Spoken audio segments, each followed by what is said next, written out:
Hello, everybody, and greetings. Just to let you know that this is being recorded, and so if you do not wish to have your image on the internet or your voice on the internet, please mute your microphone and turn off your video, because there will be both an edited version of the proceedings made available to everybody who's attending, and a general version is going out live on YouTube.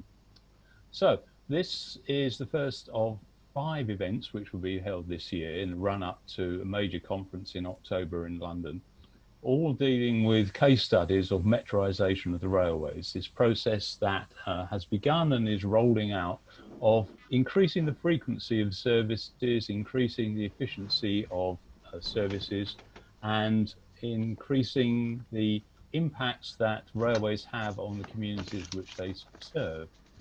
This particular event is focused on the Devon Metro, which is an idea that's been around for a long time but crystallised apparently in about 2010. And the first of the speakers here will be Councillor Andrea Davis from Devon County Council.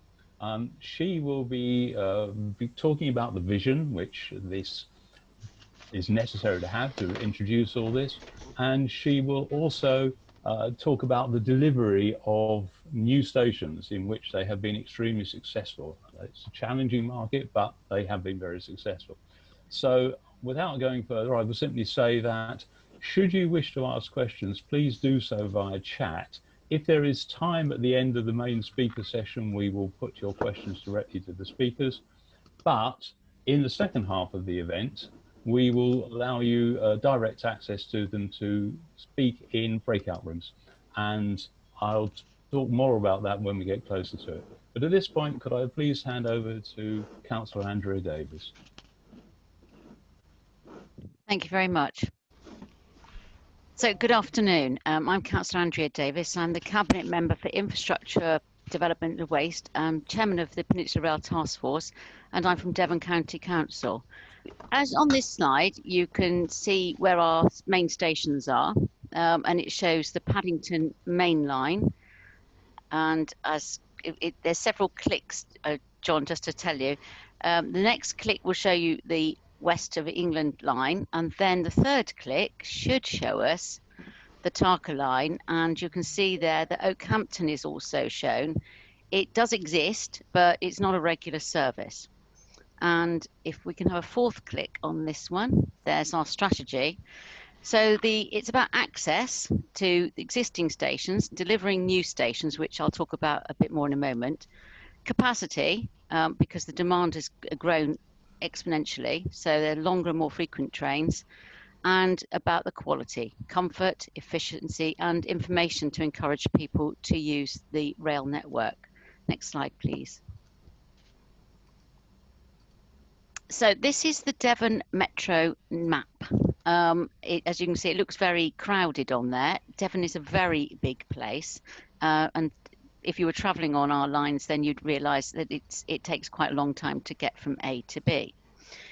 The circles highlight the new stations that we've got or we are developing. So they're either planned or delivered. And the slide highlights the comprehensive rail coverage of the county and how well connected most of our communities are, and the opportunity we have to encourage mode shift in the population. And this is because we are committed to reducing carbon emissions and reducing congestions in our major towns and the city, the only city in Devon being Exeter.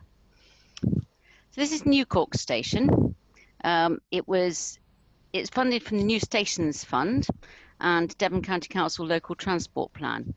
As you can see, it looks extremely modern. It's very, very well used. The rail line passes a large urban extension on the eastern edge of Exeter, and that's surrounded by about 3,500 domestic dwellings, and there's a 8-hectare employment site. Now from here, it's only a 12-minute journey time to the city centre, and there's a half-hour frequency of trains. Very, very well used. On top of that, the rugby club, Exeter Chiefs, which is a Premiership rugby club, is a 15-minute walk from the station. it's got no on-site parking, so the rail forms the major part of access to the big matches that we now host in Exeter.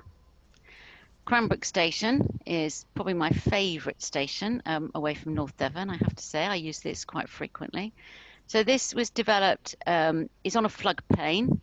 There's a £2 million access road to it, which you can see from the top slide. If you top picture there, if you look over on the left, that's the access road. The town was started in 2011, and it's a completely greenfield site. It was one of the fastest growing developments in the country at peak, almost 400 dwellings per year.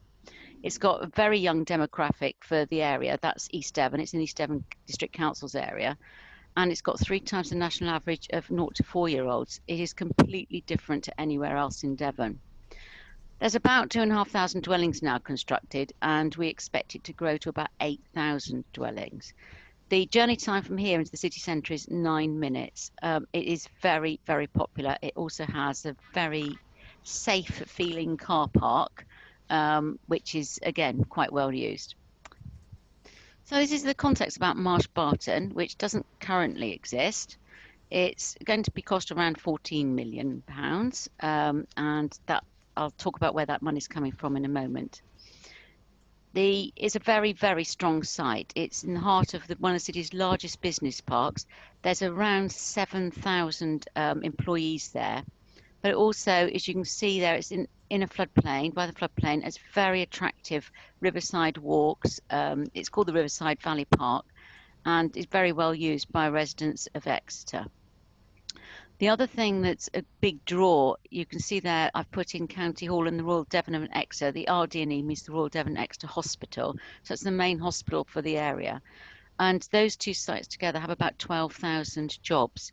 So what we're expecting Marsh Barton to be is very much a destination station, and to help alleviate some of the congestion issues that we have in that part of the city. There's emerging plans for housing in the area near the station and adjacent to the canal, which you can see marked on the map. And so therefore there's even more potential to maximise the patronage. So it won't just in the future be a destination station, it will also be an origin station. We've had a few false starts because I was asked to talk about this. There's been rising costs due to changes in design standards and requirements from Network Rail. And there was an unsuccessful bid a couple of years ago to the DFT, Department of Transport's new station fund, which meant we had a funding shortfall, which delayed the project substantially. It was an extremely disappointing time. It was quite stressful, I suppose, but it did allow us to have the opportunity to rethink the design and the access to the station, and we've now de-risked the project completely. So I'm happy to take questions about that later, if anybody's really interested in the nuts and bolts of how to get a station through and working with our partners. So this is our draft of the station. It's going to look a bit complicated from where you're sitting. So if you look down at the bottom bit where it says power station, that's actually an energy from waste plant, which we own. So it's Devon County Council's plant. You can see the bridges going across, and the existing bridge is the grey one, and then the orange will be a pedestrian and cycle bridge. If you look to the north of it, the northeast, then that's you can see where the path goes down and the ramps, and then the orange bit is leading to very few car parking spaces for disabled parking. That's currently a sort of disused accessy route into the country park, which is the green area on the right.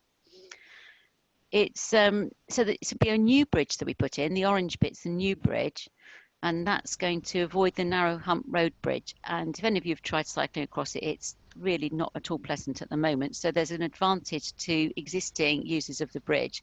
It'll be much safer. It also doesn't feel very safe when you walk across it. It'll improve connectivity to Alfrington Village and Marsh Barton Business Park and the Riverside Valley area. And the cycle route access then joins on to access to the city centre, hospital and county hall. And we intend to do some more work to improve that cycle route as well. So we're going to deliver additional cycle parking at the station and bike hire. So we use electric co-bikes in Devon, and they're very, very popular. In the previous design, the ramps were parallel to the platforms, the railway line, and required significant rail possessions. So that increased the risk and cost. The sleeper service from Cornwall does constrain access and construction, so there's limited hours overnight that we can work on it. But the new scheme means that ramps can be built away from the live rail line. The benefits of the programme are significant, and with the ramps also enabling strengthening of a failing embankment, it's enabled additional structural maintenance funding to contribute to the project. So we sort of had a blessing in disguise, I think, that we could redesign the whole scheme. I'm happy to take questions on that afterwards. I mean, obviously there is significant traffic going in and out the energy from waste plant, and we will be looking at changing parking arrangements that are currently in that area to again increase safety and increase the user experience for the railway. Right, so restoring the railway fund, this all seems such a long time ago, but actually it was only the beginning of this year. So much has happened since that you forget other things going on in the world, although slightly delayed at the moment because the government are busy doing something else. So I'm going to talk about Oakhampton first. And we have supported Oakhampton and the reopening of the Oakhampton line for many, many years with a Sunday summer service. Clearly that's not happening at the moment. But that service provides access to the town and the moor from Exeter over the summer. And it's very much encouraged people to come out from Exeter on summer Sundays and enjoy what Oakhampton has to offer, and of course Dartmoor National Park. So this has always formed part of the Peninsula Rail Task Force 20-year plan for phased reinstatement of the northern route. It's got the existing track, as you can see there, and it's a good opportunity to bring back a weekday service. Now, we've always received very encouraging support from the Department of Transport Rail Minister, which has since seen GWR, and you'll hear from Matt in a moment, investigating options. And we've further supported the reopening through the recent Restoring Your Railway Fund for schemes. So this is one of the schemes that was put forward to that call for applications into that fund. So this is our bid into the Restoring a Railway Fund, Tavistock to Beer Alston. So we're seeking a reinstatement of approximately 5 miles of track. The A386 is the main commuter route into Plymouth from Tavistock, and the population of Plymouth is around about 200,000. It is extremely congested and has been for as many years as I care to remember. So there's good opportunities to reinstate the rail connection to Beer Alston from Tavistock, and then we would also be using it from Devon County Council for our journeys to school, so our school transport. The bus that currently goes from Tavistock to Plymouth, although it is very frequent, does take quite a route round and takes forever to get into Plymouth and is not popular. And if you've got a motor car, people clearly would rather sit in their cars than sit on a bus reading the book. So Clumpton and Wellington Station, which I'm not going to talk about Wellington because that's in Somerset. There used to be a station where you can see the service station there at Clumpton.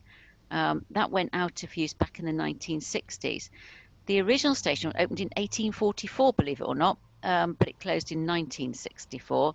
And you can see the motorway service station. It's very tight to the railway. So where you can see the Shell garage, behind there is a small service station with a McDonald's and a W.H. Smith and lots of car parking. So Clumpton has got huge areas of growth going on around it, and you can see them marked there up there in yellow. And it's also got a garden village, which is proposed, and that's about 5,000 dwellings, and that's to the right, bottom hand right of that insert, the top insert. Clumpton has a very substandard access onto the motorway, which you can see there. Unlike all the other motorway junctions, it's just a single bridge. It's a bit confusing, I think, if you come across it and you're not used to it, and it has significant congestion there in peak times. The town itself also suffers from significant congestion and very poor air quality. So this scheme was submitted to the Restoring Your Railways Fund by Mid Devon District Council and Somerset and Taunton Deane Council. They did a joint bid. The other station will be Wellington, and so what we were hoping to do is support the outline business case to take this further. But exciting development, I think, and we very much look forward to progressing with that. And that ladies and gentlemen, should be about it. And there's a picture of a train, which I should have had behind me. Thank you very much. Well, thank you very much indeed. I greatly appreciate all that input. And your timing is impeccable, exactly in the slot that was given. So rather than take any questions at this point, because there will be a breakout session in the second half, what we will do now is move on to the second presentation, which will be a joint presentation from Christian Irwin of Network Rail and Matt Barnes, who works for the Great Western Railway. But obviously, they both have common interests, and there are lots of overlaps in what has to be done. So I won't bother to provide any more detail than this. I would ask the two of you to go ahead and begin your presentation now, please. So thank you very much. First of all, thank you for inviting me, and it's always a pleasure to join such sessions and talk. There are many on the call who know me very well, and they will know that I can normally talk probably more than I meant to anyway. So I won't have any problem in my 15 minutes. So I'm Matt Barnes. I'm the Regional Development Manager for the West, which essentially means Somerset, Devon and Cornwall for Great Western. And I also have a wider sort of strategic development remit within the business. Devon Metro is a subject that is close to my heart. I used to work for Devon County Council for Andrea back in the day before I jumped ship to the railway proper. And Devon Metro was something I was very closely involved with. Newcourt Station and Marsh Barton were once my projects. Indeed, the picture of Newcourt Station on the front from the opening day was very pleasant feeling like we were finally actually turning into, as it were, bricks and mortar the concept. So as I say, there's some people on this call who know much of what I will say because they've been on that journey really from a user group perspective in terms of our Avset Line, our user group, or the Tarka Rail Association, or Mr. Birmingham from the Devon and Cornwall Rail Partnership, because actually the approach to developing the railway that we've always adopted in the area, but certainly in Great Western as a company, is to work hand in hand with our partners and with our stakeholders and colleagues, whether it be in local authorities or it be in user groups and so forth. So a bit of additional background. So Andrea's obviously provided the kind of overview. So as Andrea said, obviously we've got a comprehensive network in Exeter, which really originated due to the fact that we had the two networks. We had the Great Western Railways network and the Southern Railway, or LSWR's routes. Really, since the end of steam, they've been developed as one in terms of a local network. And really, it was in the mid 1980s that the first vestiges of a metro type, clearly not a high frequency like a large city, but nonetheless a metro type operation, came into being with the introduction of cross Exeter services and the half hourly service introduced on the Exmouth line in, I believe, 1986. There's no doubt others who could correct me. Now, over the last sort of 2 decades, in common with most areas, as Andrea mentioned, we've seen dramatic growth, and we've seen dramatic growth particularly on the sort of Devon Metro group of services, with over 100% growth in the last sort of decade, 15 years. That has, it's fair to say, plateaued slightly over recent years, which just reflects the fact that delivering change is a tricky and challenging business. And actually, we've needed the extra capacity to be able to grow again. So I'm sure that will start to come. Now, there were a number of key improvements that took place around, well, really over the last decade, that really drove the growth that we've seen there. So back in 2008 and 2009, there was service improvements on the Tarka line, and also the loop at Axminster enabled the Waterloo services. Not that they're in my journey figures, but nonetheless to go to an hourly frequency, which was critical to service the development area that obviously Andrea mentioned at Cranbrook. And then also one of the things that's critical to the ability of the Devon Metro network to service Exeter is the fact that one, we have lots of stations and lots of lines within Exeter, but two, we have a very, very well located city centre station. One of the ethoses of Devon Metro is that you provide stations that connect houses and jobs. Well, Exeter Central is the key one. We also have other ones. We have Digby and Soughton, Marsh Barton when it comes along. So the modernisation of Exeter Central, forecourt improvements, booking hall improvements actually probably played a disproportionate role in also helping drive demand, making it more attractive for people like college students. And then, of course, we've had the opening of new stations, which you've heard about, but obviously they sit in that timeline as key things that have happened over the last decade or more. The timetable. So my bit of it, if Devon build new stations, my bit from a train operator perspective is to deliver the train service. Really, we might play our part in making the case to invest in the railway per se, but obviously operating the service and running the stations is our core bread and butter. Now, as part of the Devon Metro concept, there were to link with the new stations. It was always expected that we would need a series of timetable improvements. And in December 2019, a few months ago, it feels a long time ago now, we introduced a recast to the Devon area, which, as I mentioned before, the user groups will be very familiar with. In fact, anyone who uses the train would have been familiar with, which separated out the Barnstable line and increased the frequency between Exeter and Paignton. And that recast is essential because effectively what that was designed to do was to enable the Exeter area to operate much more like a metro, with Exmouth services running through on a consistent basis, same destination every hour, so every train, in fact, so it's predictable, to Paignton, which links the two areas of the city that have the most cross-city travel, that will connect to the main employment areas, Digby and Soughton, Exeter Central, Marsh Barton when it opens, and enable the true potential of a relief to the road system that was obviously shown on the map that Andrea was able to show for Marsh Barton. Now, the other benefit of separating those services out was quite simply that the services are very different. Between Exmouth and Paignton, we have much more of a metro type operation, short distances between stations, high numbers of people boarding and alighting, a number of locations. And so running longer trains, but with types of trains that are suited to that kind of metro operation was also part of it. So it's the combination of the timetable and the rolling stock providing that customer offer. It also provides, although it's not sort of obviously built in, there is capability to accommodate Marsh Barton calls, as you would expect. We haven't yet shown that in any timetables, but clearly it's always been in our thinking. That goes without saying.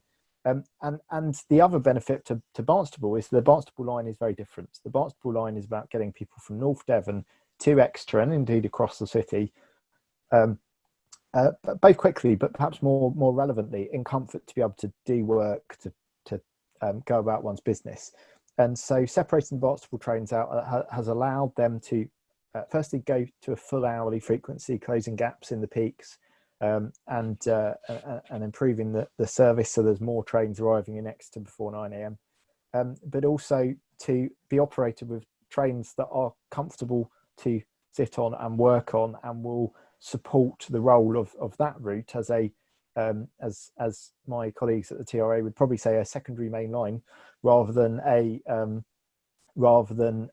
the sort of more metro type train service that's required on some of the others. Now, to resource such a timetable change, and I've skipped too far, to resource such a timetable change, and indeed be able to support further service improvements. Clearly, resources are, and both in terms of rolling stock and train crew, and indeed other staff, are obviously at the heart of this. And this is the obvious but sometimes probably hidden truth of the rail network, that as we've moved to a position that we've made the kind of fitted as many trains on the network as we can, and we end up with major schemes in our big cities, or smaller schemes in places like here. Actually, one of the key underpinning things is to have a large enough depot so you can maintain your trains, so you can keep them reliable and be able to keep up the capacity that you need. So in the current franchise, we have had a significant, well, I say current, the franchise ended a month ago. We have had a significant increase in the rolling stock base in Exeter as a result of a wider franchise plan. Electrification allowed the introduction of electric trains in the Thames Valley that caused a cascade of rolling stock westwards. That rolling stock allowed the timetable increase, and it allowed the extra capacity, lengthening of trains and so forth. And Exeter Depot has been what has enabled that, because we were effectively crammed to capacity. So if you look at the visual image from when we were designing Exeter Depot, on the right hand side, you've got our large new depot, and in comparison you've got the tiny existing depot on the left hand side with a little blue building I've got the cursor over now, which we were previously maintaining in the local fleet. We will very soon have a completed depot that has a dramatically larger footprint, capability to maintain many more trains, to do so that they're reliable so people can trust them. And that depot also provides a major expansion on our train crew depot. So we've got room for those extra staff that we've recruited, the extra jobs we've put in, to be able to run that improved service.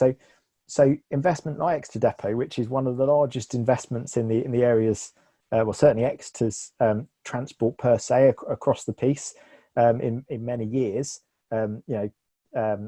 combining very nicely with obviously wider investments on the wider transport network by Devon and others, are key enablers of our ability to do further things, and they are really getting there.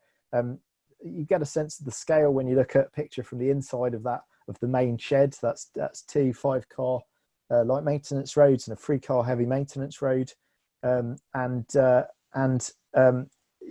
sign that we are finally, for those that have painfully watched it get built over a long period of time, despite COVID, despite everything that's going on, we are opening up bits of that depot gradually, and in fact, completing the part that's already open was essential to the implementation of our December timetable change.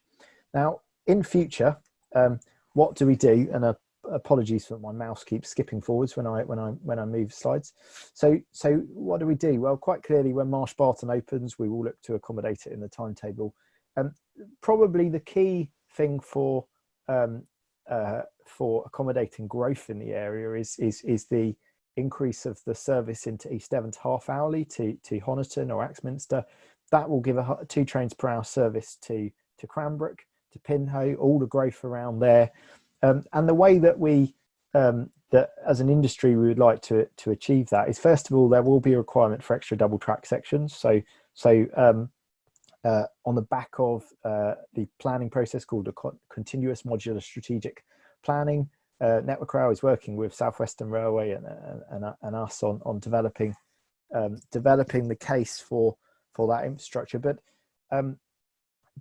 our intention from an operational standpoint is to extend our Barnstaple services through, so that we provide that cross-Exeter connectivity rather than standalone services, North Devon through to the jobs east of Exeter, and vice versa.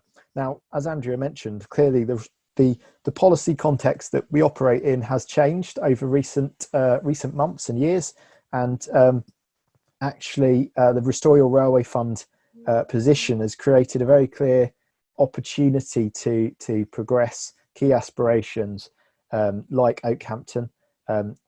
As Andrew mentioned, the Secretary of State asked us to do some study work, and we've been working with colleagues at the Department for Transport and Network Rail and others to clearly assess the potential of that.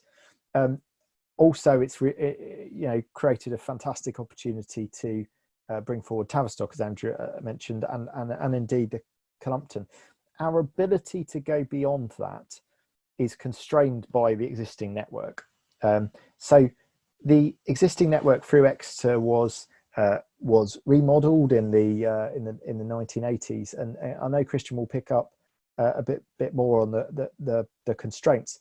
But effectively, just to give an example, for those colleagues who live on the Exmouth branch, there's been a long-held aspiration to increase the frequency to half hourly at Posto Bridge. Now, that seems a simple aspiration that should be achievable, yet our interaction with our mainline trains for those Exmouth Paynton workings directly constrains the extra calls that we can put into services on the Exmouth branch. So then when you factor into the potential longer term that I've not directly put on here, but clearly would come into play once we can get these things done in terms of further frequency improvements in the extra area, quite clearly the capacity is a constraint, which segues very neatly into me handing over to Christian. Now, Christian and I work very closely together in his respective role and mine, and that's why we've done this as a joint presentation to reflect the fact that we are increasingly acting as one railway under our alliance to use the best resources on both sides to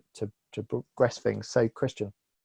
So yeah, so as Matt said, my name's Christian Irwin. I'm the Industry Programme Director responsible for Devon and Cornwall, working for Network Rail, and it's a role that works very, very closely with Great Western Railway and our other train operating colleagues and freight operating colleagues, but also it's kind of a key role in terms of partnering with local communities, but also kind of local authorities such as Devon. And we're working very, very closely with Devon County Council and some of the other authorities with the Devon Metro. So I'm going to talk a little bit about infrastructure and the constraint that brings. So we talked about kind of some of the aspirations for future services and some of the new stations that we've currently already introduced, which is fantastic. But the existing infrastructure starts to become the largest constraint with more and more of these services running. So you can see from the very simple diagram on the right-hand side, if you take all the aspirations over the kind of coming 5-10 years as part of the Devon Metro scheme, we're going to see a huge increase in the number of trains operating not only on the branch lines, but you can start to see that the main line, so the area highlighted yellow on that map, is becoming more and more constrained in terms of the capacity and the capability of running more and more services. And we've got Exeter as a huge hub. So many of those lines join in kind of the main line at Exeter, and Exeter being the hub. But also we've got a secondary hub in the area at Plymouth as well. So one thing that we do know is that the existing 2-track mainline railway that we have through the region does not currently have the capacity to take all the proposed additional services without us doing some necessary interventions. So with that kind of scenario, we've got our aspirations and we've got our kind of constraint of our existing infrastructure. So there are some compromises that could be made. So for example, we could, with a train stopping at more locations, it's obvious that we'll have longer journey times unless we do some kind of intervention. It might be that more a metro service that is acceptable, a selected stopping service, but we start to get to the position where we've got a compromise between kind of longer distance journeys, so the services that make their way up that mainline section up towards kind of London Paddington and up towards Manchester and Bristol, versus the local desire for the metro services as well. So what are our options? So Matt's talked a little bit about kind of rolling stock investment, and we've been really, really lucky in this region that we've benefited from a huge rolling stock cascade as a result of the electrification on the main line between London Paddington and Cardiff.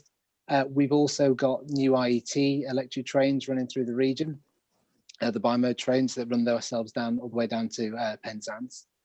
But the other opportunity is through infrastructure, and Network Rail is a huge infrastructure deliverer. So we own the infrastructure, we maintain it, and we're the custodian of it. And we spend billions every control period. So we work in 5-year control period cycles, renewing the railway.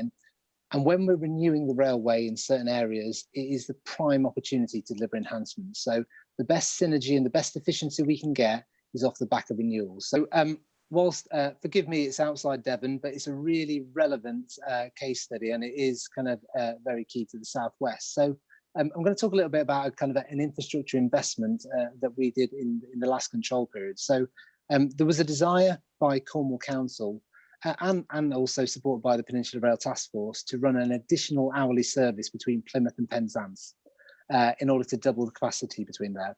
And we have the same constraint that we've got in the Devon area, where the existing mainline infrastructure inhibited our ability to run any more services. So for those of you who understand signalling, we have a mechanical signalling system in the Cornwall area.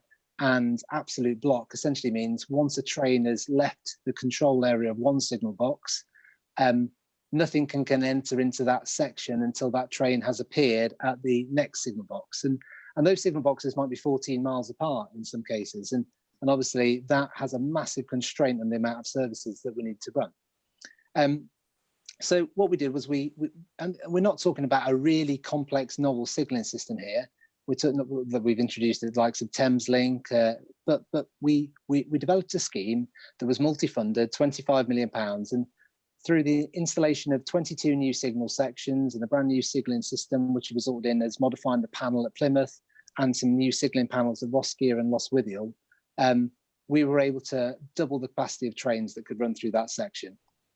So that's been a great stimulus for the December 19 timetable, where we've now got a double amount of frequency of running trains between Plymouth and Penzance. It's also laid the foundations for us to build off the back of that in terms of looking at future metroisation of the mid-Cornwall area, which will benefit from this. Now, one of the things which I just kind of like to emphasise really is it's never that simple. So with this infrastructure, investing in infrastructure and putting more services on the infrastructure, it has knock-on effects in terms of some of the other stuff we need to do. So you'll probably see on the fourth bullet point down there, 7 level crossing upgrades needed to be done as part of that scheme. With us doubling the amount of trains, that doubles essentially the risk that we have of each of our level crossings across the railway. So therefore, we're having to modify all our risk assessments for all the level crossings. And with the doubled train frequency, the Alcram score, which is a measure that we use to determine the safety of a level crossing, became beyond an acceptable level. So with an investment in terms of trying to get more trains in the network, we've ultimately had to invest in our network to make it safer for our people as well. So one of the reasons why the cost was higher than it would have been if it was just purely a signalling-based scheme. The scheme was really successful, delivered on time and on budget, and the new services have commenced in May 2019, with the full services commencing in December. So Matt, if you just flick onto the next page, just a few of the photos, just to kind of just talk through some of the stuff we've had to do.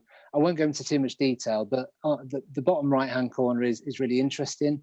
What you can see is a mechanical signal box at Rosskier that has had to be converted to a kind of a semi-modern signalling panel with relay interface in order to kind of commission a linkage between the mechanical signalling and modern signalling, in order to drive the new LED signals that you can see on the left-hand side and some of the level crossings that we've put in. So next slide, please, Matt. So the other thing in terms of supporting a metro is, and Matt's referred to this earlier as well, is that if we're going to have more services, stopping at more stations, becoming more frequent, and we're going to have more people travelling, resilience becomes more and more important. We don't want to be having a railway service that's unreliable, and we don't want to be having an asset that's unreliable. And in the southwest region, as probably most of you will be aware, and I won't go into too much detail, we are susceptible to some of the biggest effects of the changing climate with inland flooding and coastal erosion. And we saw some of that through Dawlish, as many of you will know. Just a couple of photos on the right-hand side that you might want to, I don't know if Matt can zoom in, but just to kind of emphasize some of the complexities that we have in terms of maintaining the infrastructure. So with more trains and more services on our network, our maintenance time gets smaller and smaller. And with the climate change kind of impact getting bigger and bigger, it's proven a real challenge. And it's one of the compromises that we need to consider when we kind of make these additional service investments. So what you can see there is some of our maintenance colleagues abseiling with the supporting net underneath them, supporting a rock face over the Dawlish seawall with a train running under them. Not a particularly pleasant kind of maintenance environment. And the second one is in a line, the one above it is track colleagues doing a bit of packing and inspection during particularly rough storms during a line blockage. So you start to get the picture about some of the challenges we face in terms of maintaining it. So coming on with more trains, sorry, stay on the same slide, please, Matt, sorry. So with more trains, running, we've really recognised that the investment in resilience in this region is so significant. And the government's climate change predictions, which you can see in the table in the bottom left-hand side of the screen, are pretty staggering. They really are. So if you think of the resilience we need to put in the railway to keep it going for the next 100 years, which is what this maps, there's a considerable amount of investment that needs to go into the railway. And Network Rail, alongside the DfT and with support from Devon and Devon County Council and GWR, are delivering what's called the Southwest Rail Resilience Programme. And it's hundreds of millions worth of investment. Some of it's already been done, particularly some of the inland flood resilience, but the next major stages are along the Dawlish to Teignmouth section to try and protect that railway asset and the local communities for the next 100 years. So moving on to the next slide.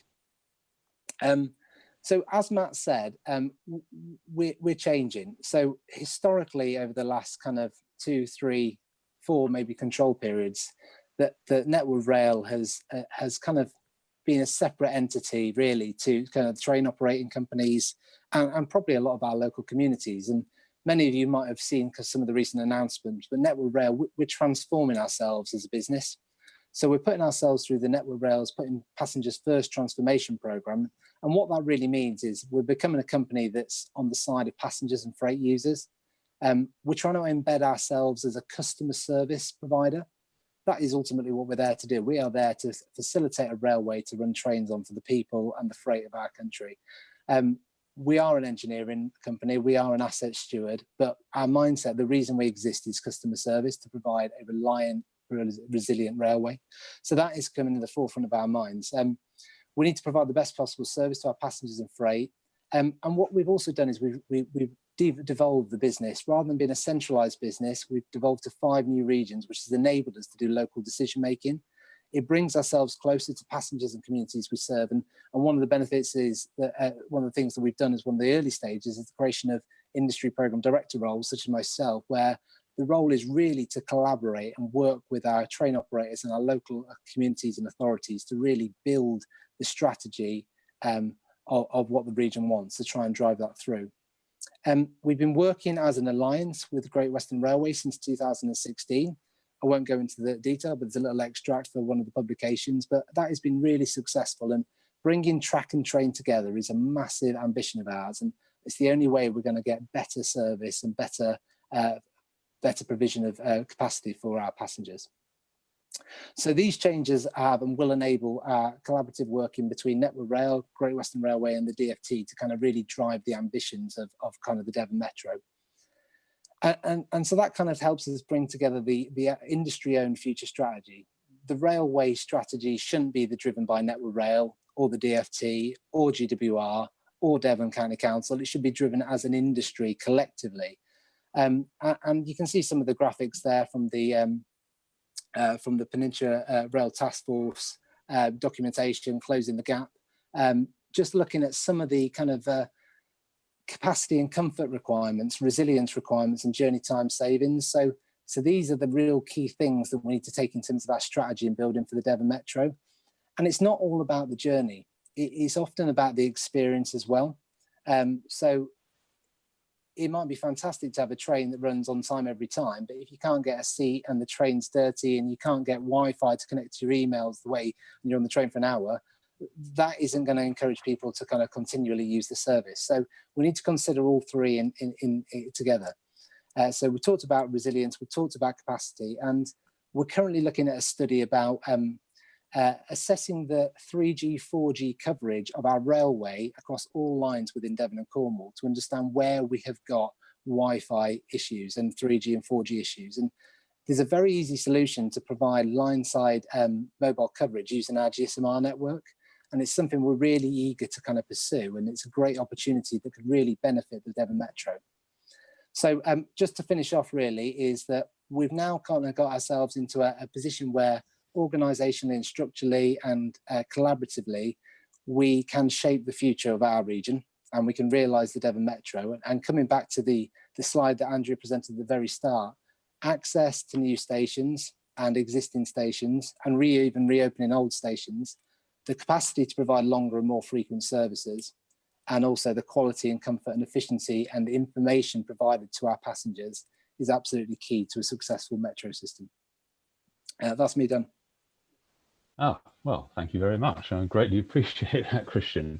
An enormously encouraging message. I'm delighted to hear this integration of activities, which I'm absolutely sure you're right is the core solution to all these. And very good to know that Network Rail has moved on to the point of putting passengers first, and indeed freight. I understand the demand for that is very high as well. So thank you very much. We won't take questions at this point, although they are beginning to come through on the chat.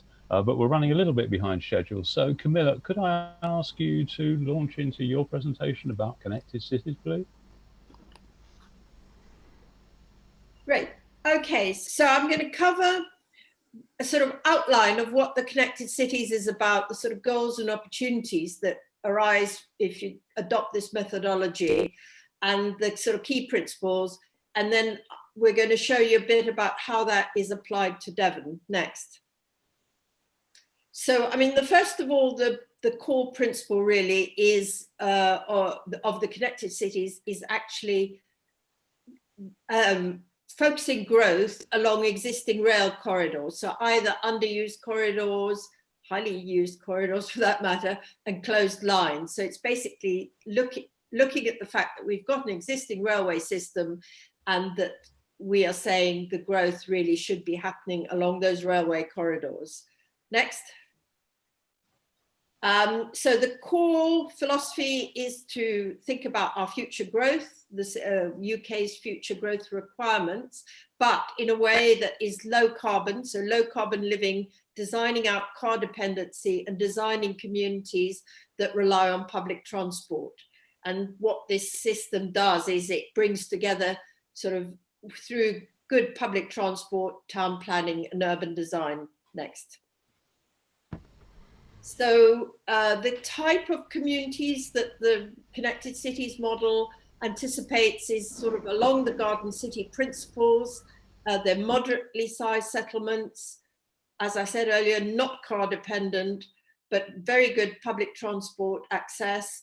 And it's sort of often linking towns and facilities with a maximum of a 15-minute journey. So that 15-minute journey would be by public transport, or if they're very close, it could be walking and cycling. But I mean, that is the principle, is that nothing that you need if you live in this particular community should be more than 15 minutes away by some mode or other. Next.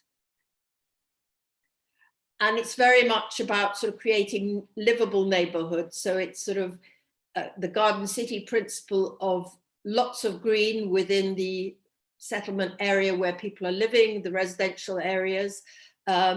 It's quiet, it's socially equitable, it's where people would like to live and to meet and to mingle with their neighbors and local community, and where children can play in the street, and everything is within walking distance of a station. So at the very worst, you'd be a 15-minute walk away. You might actually be a lot closer. Next. So these diagrams are just a few, just to give you an idea of what the Connected Cities principles. So the top left one describes that the center, so the red line, the red arc is supposedly an existing railway corridor, that you'd put a station there with a sort of core to this new settlement, which is mixed use and high density. And then you have a sort of what's called a ped shed center, which is the center of this sort of new settlement. The pink wedges show how residential would be accommodated, but they are sort of separated by green wedges, so the green of the countryside can come right into the core of the city. It also has a sort of, in the middle, if you like, between the center and the outer extremities, a sort of core circulation route of local distribution roads. And that's where you would get all your local facilities, sort of shops and pubs and whatever is happening there. And when you put all those principles together, you get a pinwheel, something like the one on the right. And that typically, you won't be able to read it probably, but there's a little key at the bottom which sort of says that this particular example would probably accommodate something in the region of 22,000 people. So it's a new settlement. It could be a new station on an existing railway line. And this is how you do it. Next, please. So here, for example, you can see on the left, we've got an existing town with the yellow station being the existing station that serves that area. But by putting sort of 2 new stations at the periphery of the existing settlement, you could then expand out, and you could potentially link up several small settlements, all could join together if they wanted to become a connected city.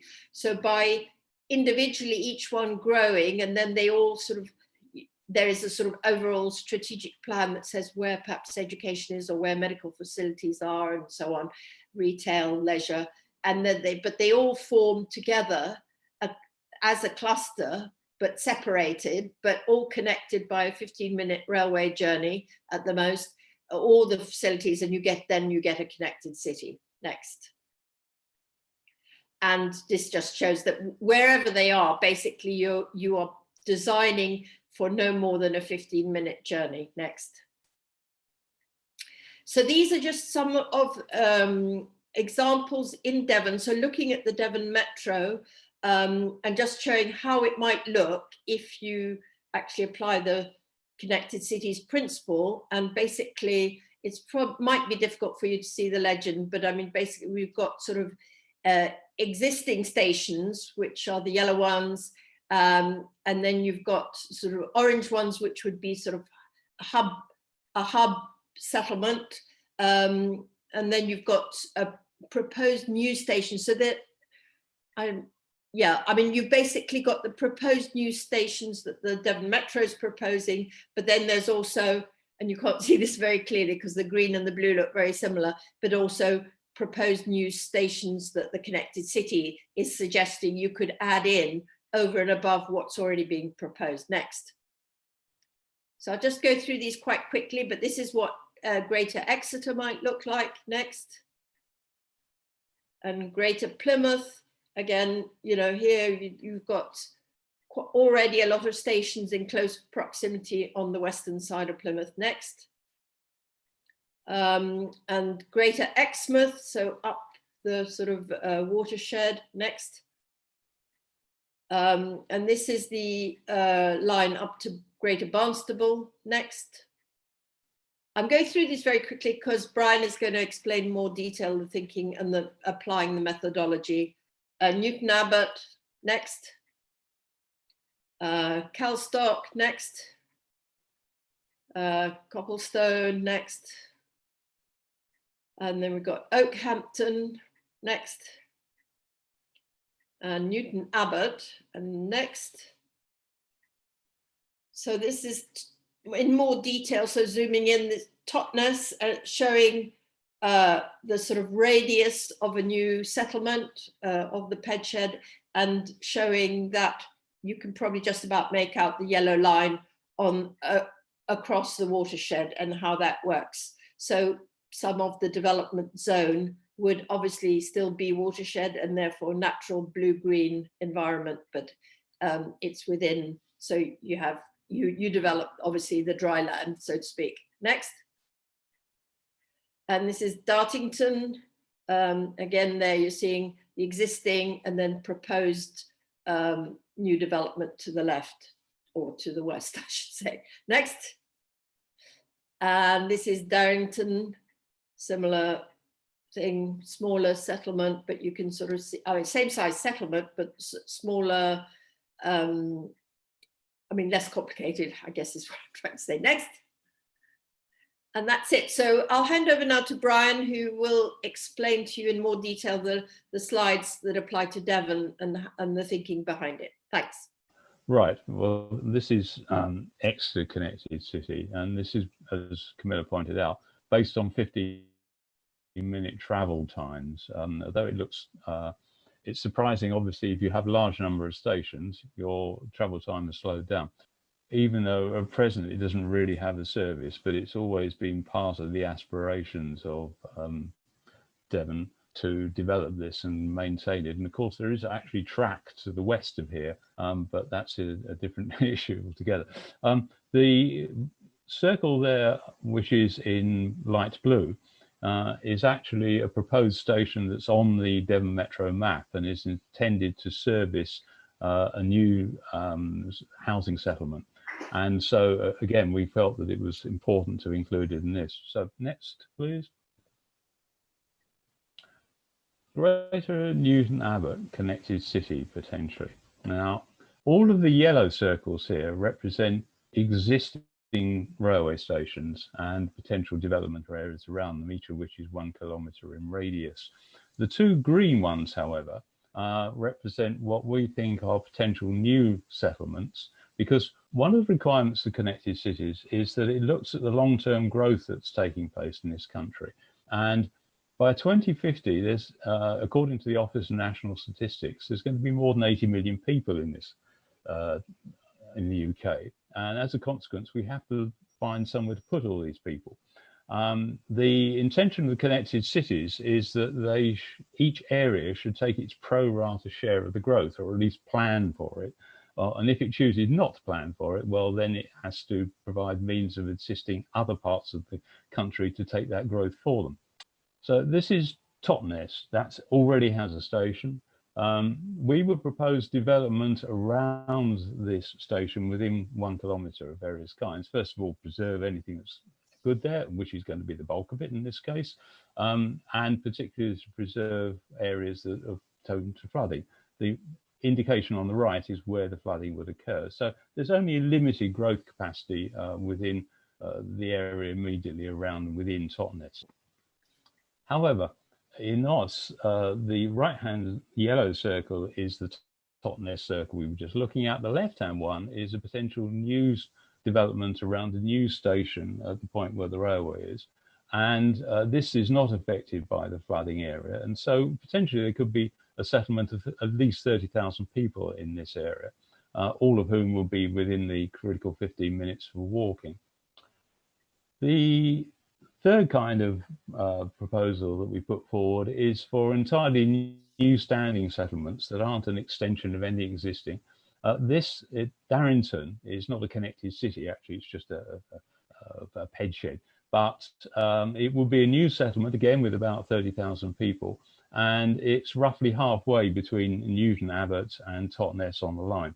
I realise, of course, from everything that's gone before, that this would increase the stopping time, but one of the great advantages of building a new settlement in the middle of a stretch of line is that you can take the opportunity to use Garden City principles of capturing the land value that comes from the increase in the value of land when housing and planning permission is granted. And that goes a long way towards contributing to the cost of upgrading the railway, including providing things like parking, passing spaces and so on, and additional 4 tracking sections.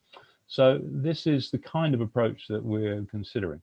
Now, we moved on to the end of our time. We're almost spot on 4:35. So at this point, I would simply ask you to, if you're more interested in the concept, go to the Connected Cities website, which is www.connectedcities.co.uk, or if you simply type it into Google, please type Connected Cities as all one word, and you will be taken straight to our page. There is a free book about this to be downloaded, and we're more than happy for people to do exactly that. So at this point, I'd like to thank all of the speakers enormously. We do have quite a few questions that have come through, but as I say, we're spot on time. So the proposal here is to take our 15-minute breakout. Now, during this time, we would ask you to think about which of the speakers you would like to have a conversation with, or be part of a group having a conversation with, when we come back in 15 minutes at 1:45. If you wish to be with Councillor Andrew Davis, please type 1 into chat and send that off. With Matt Barnes, please type 2 into that. With 3, if you wish to be with Christian, or 4 if you would like to speak to Camilla. And as I say, there will be about 15 minutes of chat in these breakout rooms, and then we will come back into a general discussion at the end. One thing I would also ask of you throughout this is that if after this event is over, you would like to have your email included in the list of people who attended, we would be very grateful if you could simply type your email into the chat. That will mean that we'll know who is prepared to have their email distributed and who isn't, which makes life much simpler for us and enables the continuing networking, which is obviously a natural part of these kind of events. So thank you very much. I trust you will have coffee, or maybe on today will be a lemonade, or who knows. But anyway, do take the opportunity to have a coffee break, and we will all come back together again at just after 4:45. Thank you very much. Good afternoon, everybody. And I'm sure you have interesting conversations in your various groups. So I will begin simply by launching straight into this process and asking Andrea if she could give us a brief synopsis, couple of minutes, of the kinds of topics that were discussed in your group, please. Yes, so we talked about the next focused for me as the lead member for Devon County Council on stations after Marsh Barton is done, and that is most likely to be Clumpton, simply because of the large growth area there. But that is a bid that's been put in by Mid Devon Council. And a couple of people did ask me about post-COVID. I haven't got a crystal ball. But my feeling is that we need to restore confidence in the public about using rail, and that has taken a severe dent. And currently, obviously, with social distancing, the capacity is severely limited. So we are having to say to people, this is for essential journeys only, not for leisure trips. That will take some time to get over in the future. And certainly, I'm looking forward to working with the rail industry into promoting rail travel again once we can remove some of the social distancing and capacity is increased. But also post-COVID, we just don't know where we're going to be as a nation financially and where the government's going to focus its attention. I think the indications are that the focus of attention will be on infrastructure, and indeed the long-term aim is to reduce people's reliance on private motor cars, in which case I think we're in a very good position in Devon and indeed the South West to take this forward. Thank you very much. Yes, I'm sure there'll be lots of debate about the post-COVID world in the main session. Right, next, Matt, please, could you give us a brief couple of minutes? Yes, of course. So we had a discussion about various topics. So COVID obviously came up, and obviously likewise no crystal ball, but obviously there is clearly a stimulus opportunity, economic stimulus, to seize the moment and hopefully secure funding to move forward some of these things, because actually the railway can have a role in economic growth and re-establishing our, as it were, collective sort of progress. Talk about some of the specifics around what some service developments would mean. So East Devon, where loops would be to allow services to run through to Axminster, and whether development of the Barnstaple line might one day lead to thought of going through to Bideford. And I unfortunately, Andrea suggested that the Bideford argument was particularly one for Devon to impart some wisdom to, because we haven't really had a lot of focus on it in the past. Priorities obviously being elsewhere. Decarbonisation and opportunities for sort of rolling stock in the future, what that means for electrification or other rolling stock technologies, and then the capacity agenda really for what obviously Christian talked about from a sort of perspective of, are there any committed plans, and how one might develop the case for improvements on the main line, Exeter, Newton Abbot and so forth. Thank you very much. Yes, sounds as though you had a full and hectic time there. Right. Christian, could I ask you please to give us a couple of minutes? Yeah, so we talked about kind of new stations and the need for connectivity within the new housing estates and developments and towns themselves to kind of really promote a metro style system rather than still a reliance on a car to get to those stations, and the need to kind of integrate new stations designs with things like cycle routes and walking routes and existing infrastructure and transport. So that was a good question and a good discussion. We talked about Network Rail's key priorities over the coming control period and into the future. And kind of I've stated from Network Rail's perspective, resilience is the priority initially, to make sure that we're safeguarding the railway for the future. But that allows us then to start building on the aspirations and desires of the of getting the new services up and running, the new stations mobilising, because that is the backbone to it all.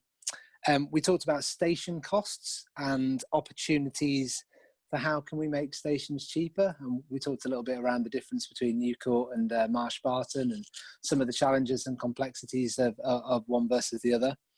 So talked a little bit around kind of design and some of the processes that we're doing internally to Network Rail around kind of standardising bridge design and platform design, so that we've got off-the-shelf approved designs and products that are easily deployable and kind of we benefit from that kind of economy of scale and that standardized design process. I also talked about a polystyrene platform that we'd put up in Abergele, up in North Wales coast. But we also talked about kind of the need to make sure the design minimised the amount of disruption to the railway. So obviously the more access to the railway, the more restricted we are in terms of working inefficiently in between trains and on kind of evenings and weekends. And that's really a big driver to cost of building stations. And then finally, we again, similar to the conversation sounds like Matt had, it was around decarbonisation and kind of what are the strategies around decarbonisation going forward. And obviously rolling stock options are a key option in there, and whether electrification would make its way down to this part of the world or certainly other modes of vehicles. But also talking about kind of the key way of supporting decarbonisation from a rail industry is to get more people on the rail, and obviously that flies in the face of current governmental advice, but hopefully in the future that will return back to normal, and kind of the initiative of getting more people travelling by rail will certainly aid that agenda. So that kind of covered our group. Brian. Oh, excellent! Thank you very much. Once again, sounds as though it was a pretty hectic 15 minutes. Yeah, so, good. Camilla, could I ask you to report back on your group? Yes. So we had actually an interesting discussion, which was mainly outside of Devon, because we were thinking a lot about the station in Wiltshire, but thinking about the difficulties and constraints about developing perhaps around an existing station. And the example that was given was Melsham in Wiltshire, and thinking about certain problems that it has, which is that it's on a single track railway.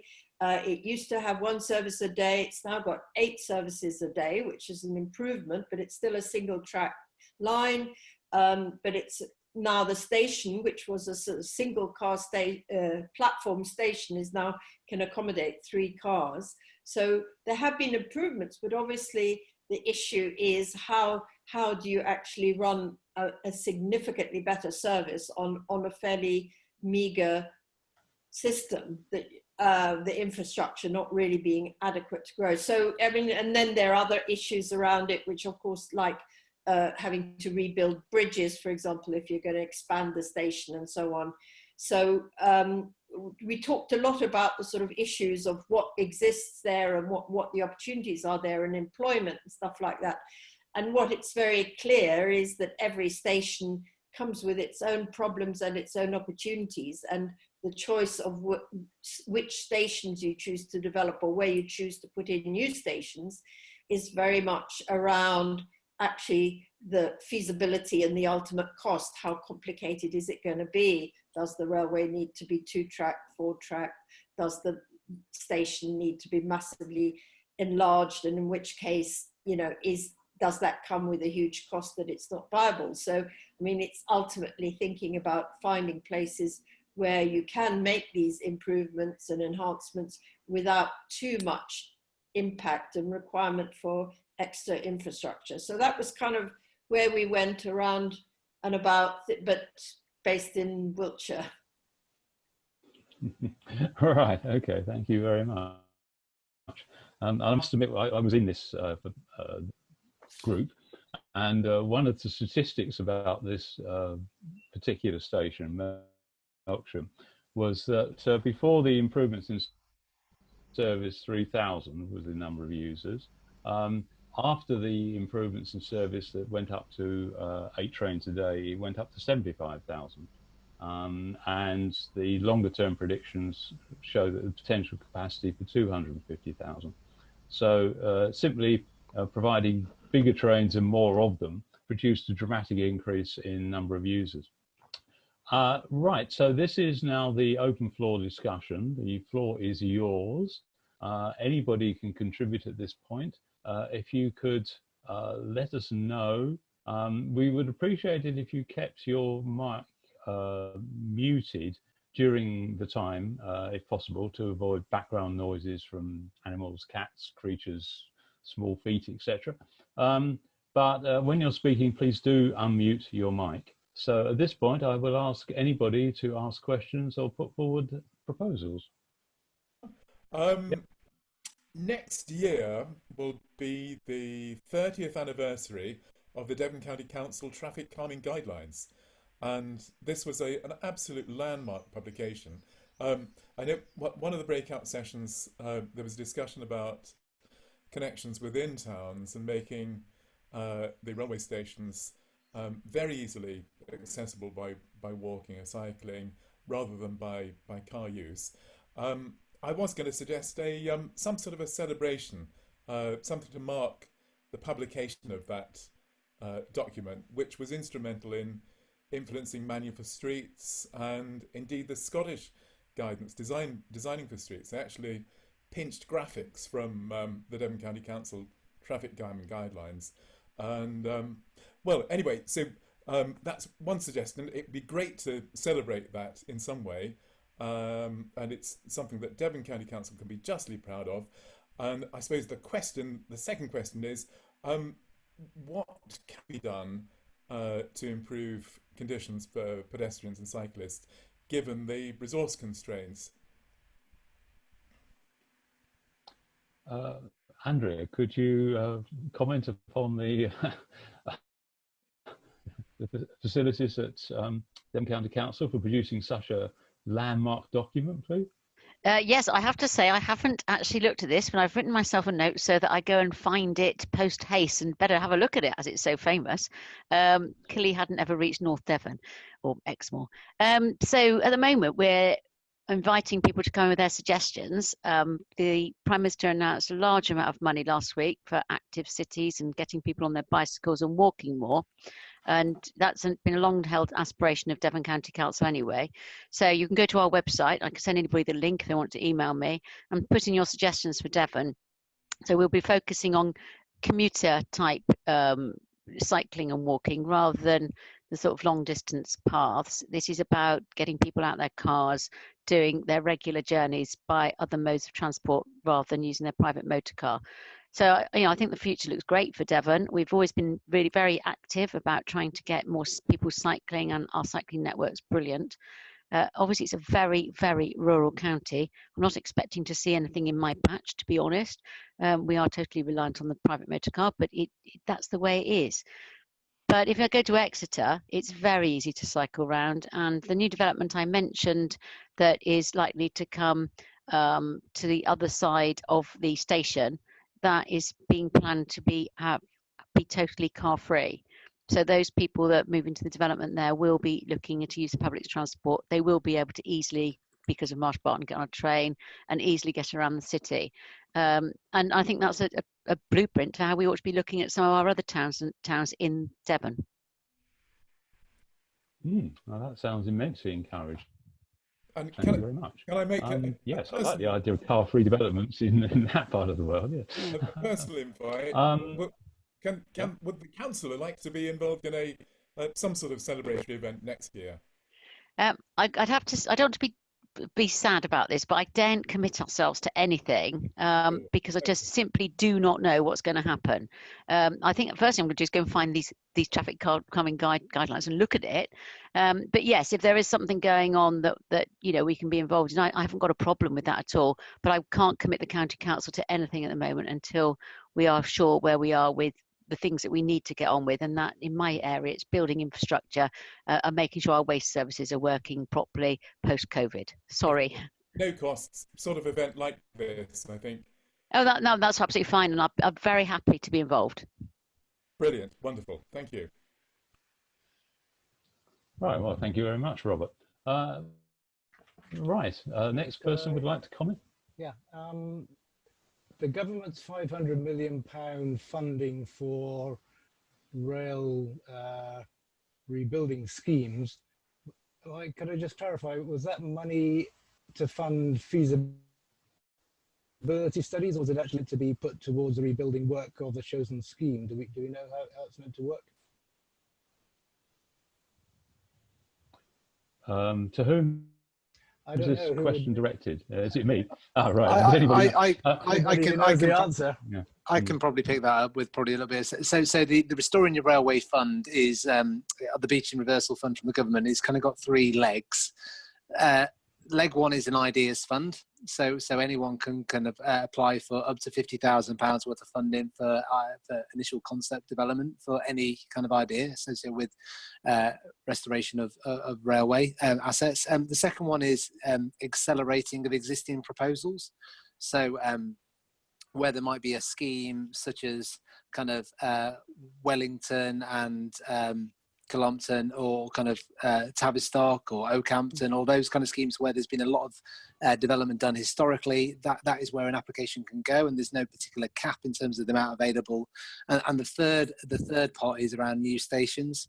So either opening new stations or reopening old stations, or enhancing existing stations to make them as good as once upon a time were. So there's three kind of pots that kind of make up the 500 million, and it's controlled and governed by the DFT, and the application process is via a local MP to kind of submit in any application. Okay, thank you. So this funding is being used for the schemes being discussed here, is it? So there's been no decision on any funding as of yet. So applications have gone in, but we haven't had any decision at all from the DFT, and they're obviously preoccupied at the moment with current COVID response. So we're hopeful for some kind of notifications about what might get funded, what might not in the next kind of few months, but we don't have any information at all at the moment. Okay, thank you. All right, and just to clarify, this isn't only for desk studies and feasibility studies. It will actually include real money for ballast and rails and bricks and mortar. Absolutely, yeah. Yeah, so the accelerating existing proposals is for implementation, essentially, yes. Okay, thank you. Excellent, thank you. And next question, please. I'd like to ask about money, because it seems to me the key constraint is going to be the resources to fund improvements. And I'd like to ask about the potential for tapping the uplift in land values that comes from upgrading railway services, and to ask Andrea what work is being done to find out the impact of the upgrade, the new station, on the desirability of living in Cranbrook, and the amount of money that could be possibly tapped to have paid for the station or improved services in other places. So so Cranbrook was part funded by Section 106 contributions, and this is why we plan ahead. So when we look to improve stations, or we want to put new stations in, we are looking at the local plans from our district colleagues and seeing where we can tap into any 106 payments, and at an early stage, and work very closely with Matt and Christian so that we can talk about where they know where the growth is as far as rail journeys are concerned, and I know where the growth is as far as populations are concerned, and also know about where industry and businesses are going to be, so we can sort of predict where people's journeys are going to be. So yeah, we do tap into 106.6 contributions a lot. And, you know, we obviously always keeping our eye open for new funds that come along, and we were very quick off the mark to put in applications to the Restoring Your Railway Fund. I was suggesting that the need is not to take more money from the developer, but to get money from the increase in land values, which may mean looking at the rating system, but at least finding out what the impact was on house values. So do you have any feeling for how much more houses are worth because of the improved rail service at Cranbrook compared with an equivalent area elsewhere? I have to say that the houses in Cranbrook tend not to be that expensive. I think it isn't just about the access to the railway. There's all sorts of other things that you'd take into account if you were going to move there. Obviously, it's very popular with young people.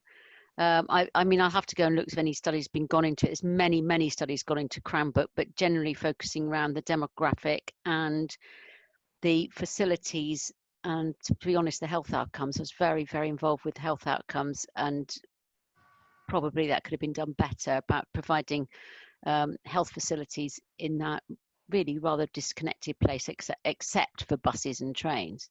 And as for the rateable value of properties, that isn't something the council has control over. That is done by the inspectorate, and they do that. We don't do that. It sounds bizarre, but it's good that it's separate, because otherwise we'd all have an interest in obviously raising everybody's council tax payments quite a lot. Thank you. Excellent. Thank you very much. Any further questions? Ryan, I see that Patrick Cusson has raised his hand, so he probably would like to ask a question. Okay, Patrick. So let me just, he's unmuted. Hello, good afternoon.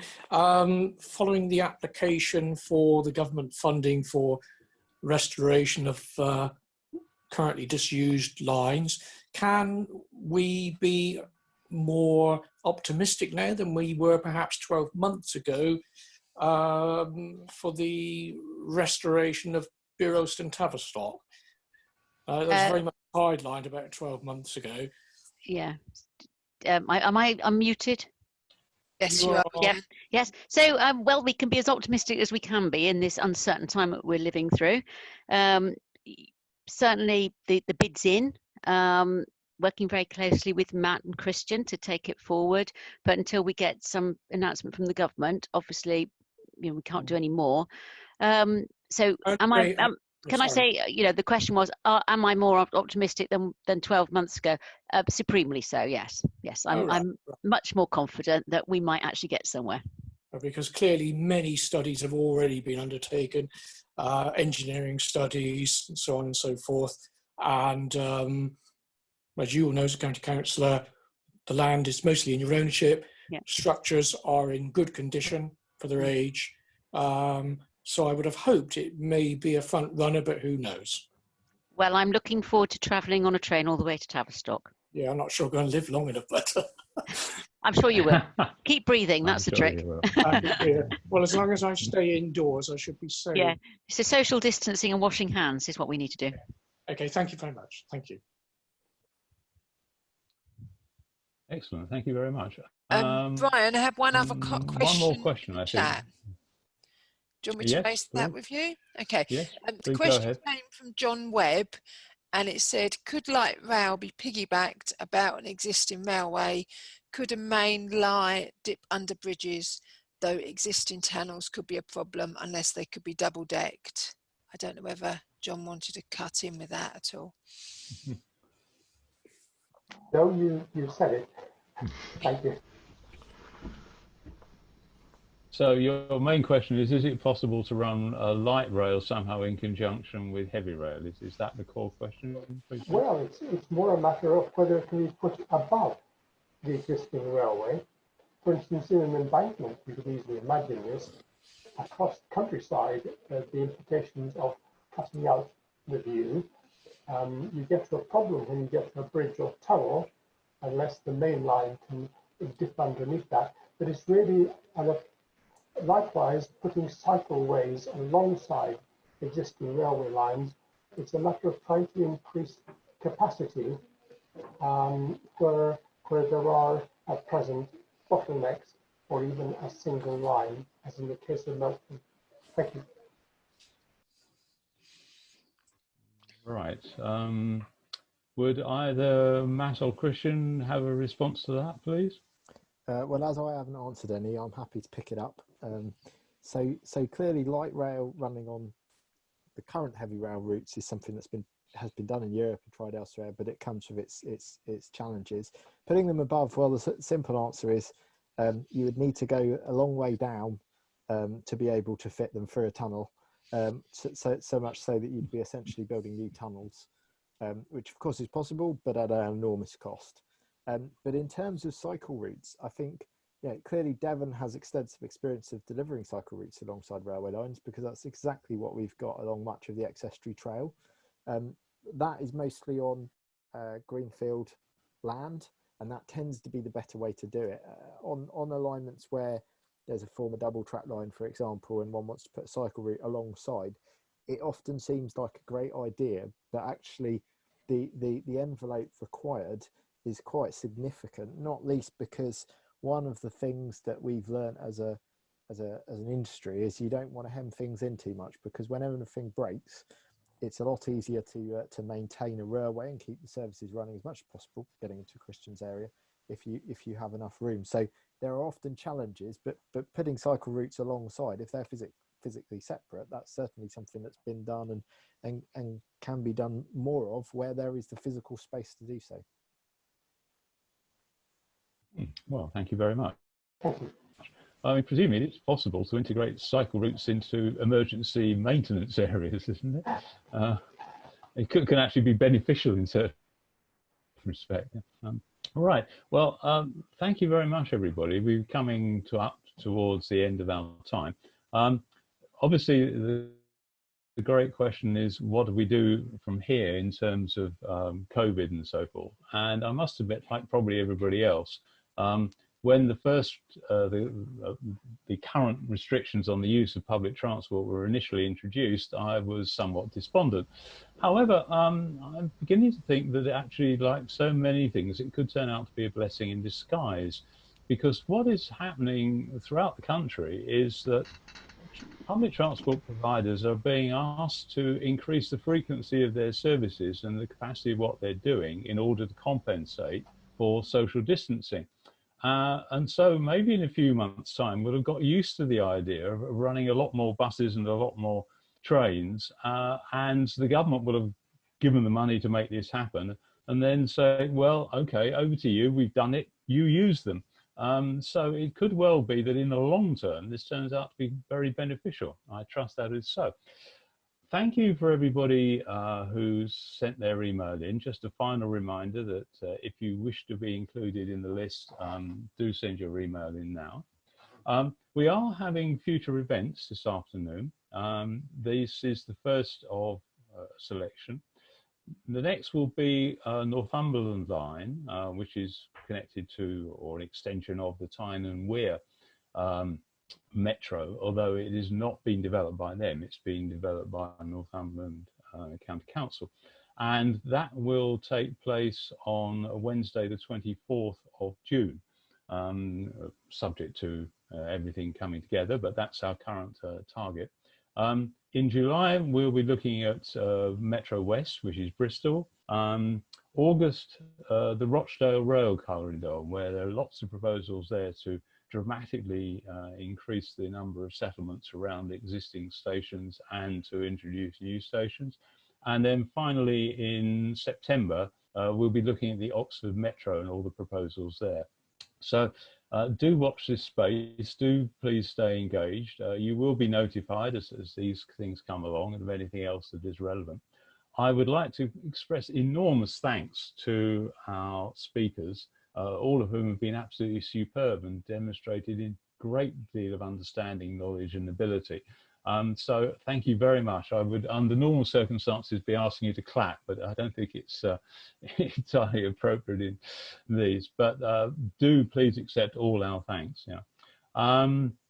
And stay in touch. So I trust that you will all have a wonderful evening. It's certainly here in Kent spectacularly beautiful, and I think probably across most of the country it's pretty nice. So do go out and enjoy it. Thank you very much for attending, and look forward to seeing you again.